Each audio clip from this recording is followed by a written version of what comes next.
संवैधानिक भारत के राष्ट्रपिता भारत रत्न बाबा साहेब भीमराव अंबेडकर जी की 132वीं जयंती बचेली नगर में हर्षोल्लास के साथ मनाई गई। नगर के अंबेडकर भवन में अनुसूचित जाति व जनजाति NMDC कर्मचारी कल्याण समिति द्वारा आयोजित कार्यक्रम के मुख्य अतिथि परियोजना के उत्पादन महाप्रबंधक संजय बासु थे। उपस्थित सभी अतिथियों ने अंबेडकर जी की प्रतिमा पर माल्यार्पण व पुष्पांजलि करते उन्हें याद किया। साथ ही उनकी जीवनी पर प्रकाश डाला गया। स्कूली बच्चों द्वारा सांस्कृतिक कार्यक्रम की प्रस्तुति दी गई।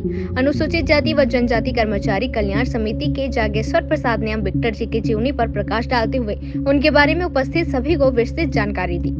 बचेली से फखरे आलम की रिपोर्ट। डॉक्टर भीमराव अंबेडकर ने ग्रहण किया।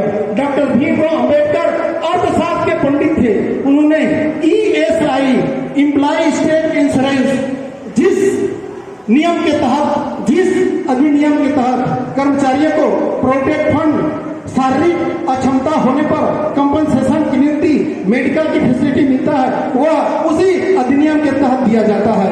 और इस तरह भारतीय पूर्व एशियाई देशों में भारत विश्व का पहला देश बना जहां राज्य कर्मचारी बीमा अधिनियम का गठन किया गया। निजी पुस्तकालय था उस समय संसार में सबसे बड़े पुस्तकालयों में से डॉक्टर भीमराव अंबेडकर के पुस्तकालय में 52,000 पुस्तक थी।